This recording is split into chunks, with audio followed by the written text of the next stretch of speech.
Assalamu alaikum students, hope you are fine. Here we start our first English lecture, Unit 1 Elephants, Lesson 1 Revenge. Today we start our first lesson. Our lesson is revenge. Revenge is a noun, it means badla, intakam. We take revenge when someone is hurt you. Let's start our reading. Fiction. Fiction, what is fiction? Literature in the form of prose, especially novels that describes imaginary events and people. Revenge जो है ये basically एक fiction है जिसमें आपको imagination मिलेगी, imaginary events मिलेंगे, इसके करेक्टर्स आपको इमेजिनेशन पे बेस करते मिलेंगे. And old Burmese tell this first person story. Old Burmese जो है first person story means writer खुद को डिस्क्राइब करेगा. Which take place in the teak forest of Burma, जो कि टेक प्लेस हुई है म्यांमार बर्मा के टीक फॉरेस्ट में, घने जंगलात में. Man it was a British crown colony. Elephants were used to drag the immense tree trunks. Elephants जो से उनको यूज़ किया जाता था बड़े बड़े ट्री ट्रंक्स जो होते हैं उनको ड्रैग करने के लिए, उनको खींचने के लिए, into the river for transportation, नकलो हमल के लिए. द लॉग्स फ्रिक्वेंटली जैम्ड, ये जो लॉग्स होते हैं ये जैम्ड होते हैं. And then an elephant use its skill, elephant अपनी स्किल को यूज़ करते हैं. And way to unblock the jam, ये जैम जो है इसे अनब्लॉक करते हैं. At this time the Burmese workers were under the control of an English overseer. जो बर्मीज़ वर्कर हैं वो इंग्लिश ओवरसियर के कंट्रोल में है और उसका name McKay. An unpleasant young man home the man called McKay थैकन.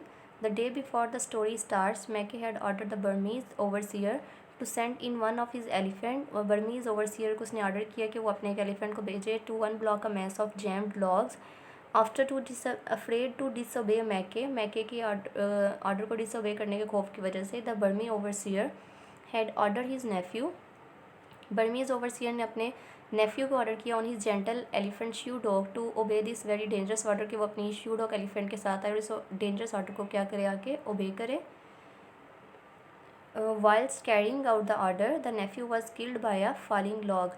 Neiphiu जो है उसका ऑर्डर को कैरी करने के दौरान नेफ्यू जो है लॉग के गिरने की वजह से वो किल्ड हो जाता है. The story teller begins his story just after the nephew has been buried. हमारी जो स्टोरी है वो नेफ्यू को बरीड करने के बाद स्टार्ट होती है. मीनिंग्स ऑफ बर्मीज़ वर्ड्स, कुछ वर्ड्स यहाँ पे आप ऊपर देखेंगे जो बर्मीज़ के वर्ड हैं उनके आप इंग्लिश मीनिंग नीचे उन्होंने दिए हैं. टाई, टाई कहते हैं अ हाउस बिल्ड ऑन टाल, poles are stilts. Hassanok, the Burmese overseer under Mackay's command. Osis, the elephant's handler or rider. Thakin are terms of respect used for addressing a man. Understand?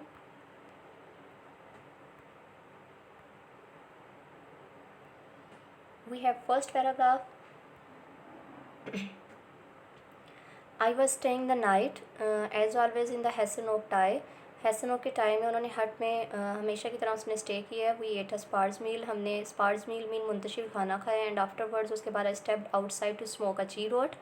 Smoke के लिए वो बाहर चला गया. Usually आमतौर पर camp is full, जो camp है वो आमतौर पर फुल होता है. And bustling at the time of the day से ही वहाँ पे क्या हो जाती है, बसलिंग हलचल शुरू हो जाती है. बट नाउ, लेकिन now I saw to my astonishment, उसकी हैरत थी कि there was no one about, कि वहाँ कोई नहीं था. आई कुड हियर नथिंग, वो कुछ नहीं था सुन पा रहा. But frogs and owls and the feathery flapping of great jungle moths. Moths कहते हैं परवाने जो होते हैं. सिर्फ इनकी आवाज़ें वो सुन पा रहा था. Absent also was that most familiar and reassuring, उन एक जानी पहचानी एंड रीअश्योरिंग, वो यकीन दहानी करा रहा था कि of a camp sound the tinkling of elephants bell.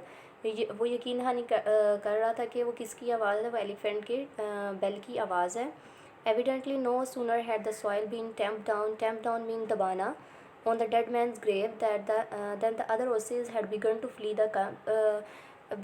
begun to flee the camp. जो ओसीज हैं, दूसरे जो हैंडलर्स हैं, वो उन्होंने कैंप को छोड़कर चले गए हैं. Taking their elephants with them, अपने साथ वो एलिफेंट्स भी ले गए हैं. The second paragraph, the only elephant that was still in the camp vicinity, जो कैंप उनके आसपास, जो कैंप विसिनिटी मीन आसपास, जो इर्द गिर्द जो एक कैंप मौजूद था उनके पास ही, वहाँ पे सिर्फ एक एलिफेंट था. वो कौन था, was shoe dog. The dead man's mount mean चोटी, जो डेड मैन की चोटी पर था. The Hasenok had taken charge of his nephew's riderless elephant after the accident. उस एक्सीडेंट के बाद हैसनोक ने उस एलिफेंट का चार्ज उसने अपने पास रख लिया. शी वॉज रेस्टलेस, वो बेचैन थी. ही सेड, उसने कहा. And nervous frequently, flapping her years, और अपने ईयर्स को फ्लैप कर रही थी, and clawing the air with the tip of her trunk. This was neither uncommon नार अनएक्सपेक्टेड। ये अनकॉमन और अनएक्सपेक्टेड नहीं था फॉर द एलिफेंट के लिए। अबव वाला creature of habit and routine, क्योंकि ये जो एलिफेंट है इनकी एक हैबिट होती है, इनकी रूटीन होती है। So pronounced and upheaval as the absence of long familiar handler. जो हैंडलर होते हैं उनकी लॉन्ग एब्सेंस में can put even the gentlest of elephants out of temper. ये जेंटलेस्ट एलिफेंट अपने हैंडलर की एब्सेंस में वो आउट ऑफ टेम्पर, गुस्से में आ जाते हैं। ऑफन डेंजरसली सो, ये खतरनाक हो सकता है। Paragraph 3, this being the case the Hasenok had decided not to aloe.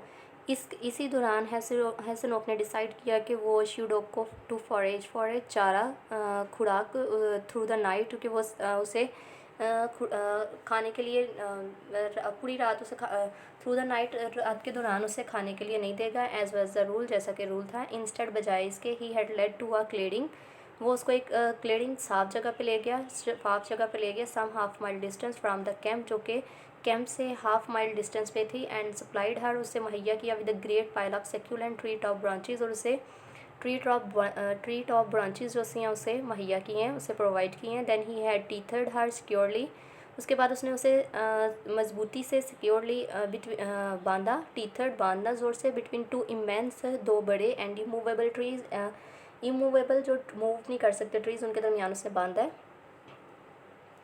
To be doubly sure of keeping her bound, he had used not the usual lightweight fetters with which elephants are shackled at night.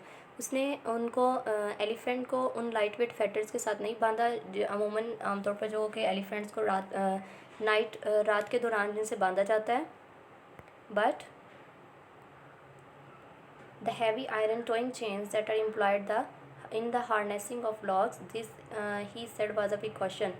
उसने lightweight fetters use नहीं की, बल्कि उसने एक heavy iron towing chains use की हैं, जो कि लॉग्स को घसीटने के लिए इस्तेमाल की जाती हैं, हार्नेसिंग इस्तेमाल की जाती हैं। This he said he was just a precaution, उसने कहा कि ये क्या है, एक एहतियाती तदाबीर है।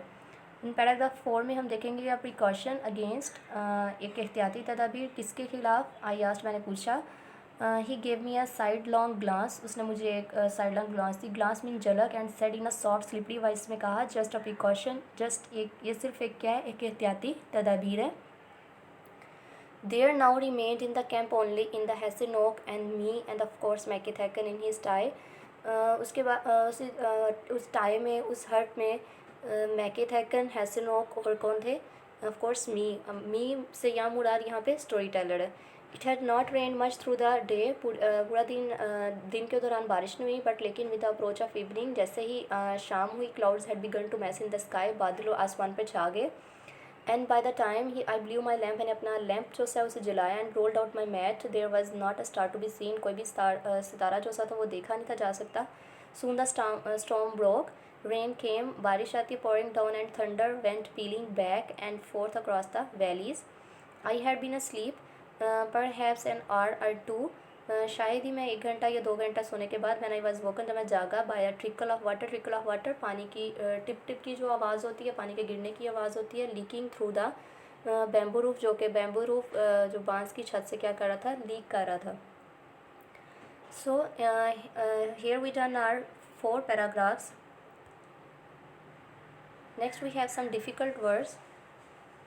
First word is transportation. Transportation means नक्लो हमल, bustling चहल पहल, हलचल, astonishment हैरत, reassuring यकीन दहानी कराना, vicinity आसपास, restless बेचैन, succulent juicy, precaution एहतियाती तदाबीर, harnessing इस्तेमाल करना. Next we discuss some questions from reading for understanding that relates to our 4 paragraphs. Here first question is, what had the elephant handlers done after the young man had been buried? Young man को दफनाने के बाद elephant handlers ने क्या किया? After the young man death, young man की death के बाद, other elephants handler begin to flee the camp, उन्होंने क्या किया था? उन्होंने कैंप को छोड़ दिया। Taking their elephants with them, और अपने साथ अपने एलिफेंट भी ले गए। How had Shoo dog the elephant been behaving? Second paragraph में आपने देखा है कि शू डॉग का बिहेव कैसा था। After young man's death, young man की डेथ के बाद, shoe dog was restless, nervous, frequently flapping her ears and clawing the ear with the tip of her trunk. And the third question, what had the Hessenok so sure that Shoe Dog had been freed by human hand? हेसिनोक क्यों यकीन था उसे कि शू dog जो सी है वो human किसी इंसानी हाथ से आज़ाद हुई है? बिकॉज क्योंकि ही थॉट दैट, वो उसे सोचा कि that if she had broken rules, अगर तो वो खुद से उसने खुद अपनी चेन्स को तोड़ा है तो the chains would still be dragging on her feet. जो चेन्स हैं उनके घसीटने की आवाज़ उसके पाँव के साथ आनी चाहिए थी, but he heard no chains, लेकिन उसने कोई आवाज़ नहीं सुनी। The fourth question is what had the Hessenok done to ensure that Shoe Dog did not break free? कि हेसनोक को यकीन इतना कैसे इतना यकीन था कि शू डॉग जो सी फ्री नहीं हो सकती? Answer is he had tethered her securely, क्योंकि उसने क्या किया था, उसे बड़ी मजबूती से बांधा बिटवीन टू इमेंस, दो बड़े एंड इमूवेबल ट्रीज, जो ट्रीज़ ऐसे ट्रीज़ जो कि मूव नहीं हो सकते, उनके दरमियान।